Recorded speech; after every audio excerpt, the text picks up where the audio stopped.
السلام علیکم دوستو، اس دنیا میں ہر کام کا کوئی نہ کوئی مقصد ضرور ہوتا ہے۔ ایسے ہی دلوں کا ٹوٹنا بے مقصد نہیں ہوتا۔ کوئی کام بنتے بنتے بگڑ جانا یہ بے مقصد نہیں ہوتا۔ جسے تمہارے رب نے دنیا میں کوئی چیز بیکار اور بے مقصد بنائی ہی نہیں، ایسے ہی تمہارے دل کا ٹوٹنا، تمہارے سبب کا بکھرنا، دلوں کا غمزدہ ہونا یہ بے مقصد نہیں ہوتا۔ میرا رب قرآن میں فرماتا ہے، کیا لوگوں نے یہ گمان کر رکھا ہے کہ ان کی یہ کہنے پر انہیں چھوڑ دیا جائے گا کہ ہم تو ایمان لے آئے ہیں، کیا انہیں آزمایا نہیں جائے گا؟ حالانکہ ہم نے ان سے پہلے گزرے ہوئے لوگوں کو بھی خوب آزمایا ہے۔ جان رکھو، کیا ایسا نہیں ہو سکتا کہ تمہاری یہ حالت تمہیں تمہارے رب سے جوڑنے کے لیے آئی ہو؟ کیا ایسا نہیں ہو سکتا کہ تمہاری یہ حالت تمہیں نوازنے کے لیے لائے گئے ہو؟ کیا ایسا نہیں ہو سکتا کہ تمہارا یہ مشکلیں تمہارے لیے آسانیوں کے دروازے کھولنے کے لیے لائی گئی ہو؟ کیا ایسا نہیں ہو سکتا کہ تمہاری یہ تکلیفیں تمہیں دعا والا بنانے کے لیے لائی گئی ہو؟ ہم اپنے رب کی حکمتوں کو نہیں جان سکتے۔ جو رب ہمیں 70 ماہوں سے زیادہ محبت کرنے والا ہو، جو رب ہمیں بن مانگی روزی پہنچاتا ہو، جو رب ہماری نامعلوم مخلوق سے ہماری حفاظت کر رہا ہو، جو رب ہماری ہر بات سے باخبر ہو، جو رب ہماری دعاؤں کو حفاظت سے جمع کر رہا ہو، جو رب ہماری دعاؤں کو سن رہا ہو، وہ کیا ہمیں یہیں اکیلا چھوڑ دے گا؟ وہ ہمیں بے یار و مددگار چھوڑ دے گا؟ کیا وہ ہماری یہ چھوٹے حالات سے دور کرنے کے لیے عاجز نہیں ہے؟ نہیں نہیں، میرا رب قرآن میں فرماتا ہے، اور تمہارا رب تمہیں بھولنے والا نہیں ہے، اور نہ ہی تمہارے پروردگار نے تم کو چھوڑا ہے، اور نہ ہی تم سے ناراض ہے۔ جان رکھو، جب ہم بیمار ہوتے ہیں تو صحت کا خیال رکھنا شروع کر دیتے ہیں تاکہ ہمیں جلد شفا یاب ہو جائے۔ ایسے ہی یہ مشکلیں، یہ تکلیفیں اور یہ دعائیں مانگنا، یہ رب پر یقین کرنا، رب سے تعلق مع اللہ بنانا جب ہماری کوشش میں نہیں ہوتا تو یہ تکلیفیں، یہ مشکل رب تک رسائی کا ذریعہ بن جاتی ہے، اپنے دل کی چاہت پوری کرنے کی سیڑھی بن جاتی ہے، اور آپ کا نصیب، آپ کی قسمت تمہیں اس راستے پر لے چلتی ہے۔ میرا رب کا قرآن کہتا ہے، وہ اللہ ہی ہے جو تمہیں اندھیریوں سے نکال کر روشنی کی طرف کھینچ کر لاتا ہے۔ جان رکھو، اللہ تمہیں یہاں تک اس لیے نہیں لایا تاکہ تم مایوس ہو کر ہمت ہار جاؤ۔ تمہیں کیا لگتا ہے کہ تم آج جہاں پر ہو وہاں بے وجہ ہو؟ تم خود یہاں تک نہیں پہنچے ہو، بلکہ اللہ تمہیں خود یہاں تک لایا ہوا ہے۔ جان رکھو، ہمارا معاملہ بھی عجیب ہے۔ جب ہمیں اسباب نظر آ رہے ہوتے ہیں نا تو ہم مطمئن رہتے ہیں، اور جب کچھ نظر نہیں آتا تو مایوس اور دل غمزدہ ہو جاتے ہیں۔ جان رکھو، جب تمہارا رب پر یقین پختہ ہو جائے گا نا تو سمجھو تمہاری بدنصیبی کے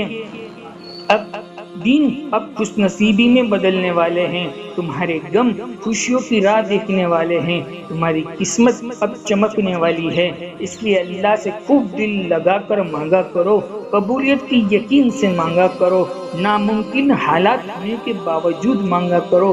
ہر کام تمہارے لیے مشکل لگ رہا ہو لیکن تمہارے رب کے لیے تو کچھ بھی مشکل نہیں ہے نا۔ جان رکھو، تمہارے سارے مسئلے کتنے ہی بڑے کیوں نہ لگ رہے ہو، اللہ سے تو بڑے نہیں ہو سکتے نا۔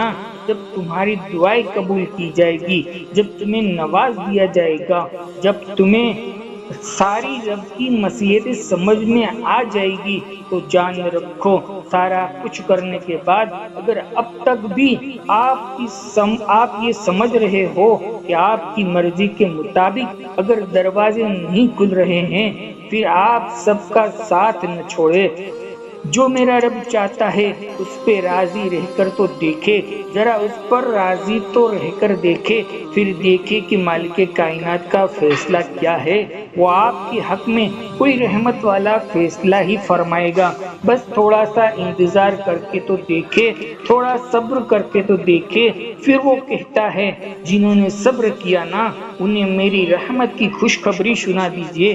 پھر وہ کہتا ہے اور لوگوں کے پاس مال ہوگا، دولت ہوگی، سب کچھ ہوگا، لیکن صبر کرنے والوں کے ساتھ تمہارا مہربان رب اللہ ہوگا۔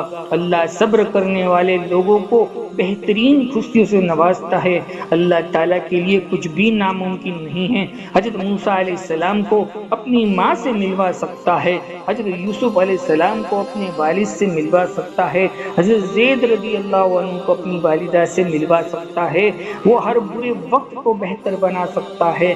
ہماری سوچ وہاں نہیں پہنچ سکتی، وہ وہاں سے وسیلے نکال سکتا ہے جہاں سے کوئی امید نہیں ہوتی۔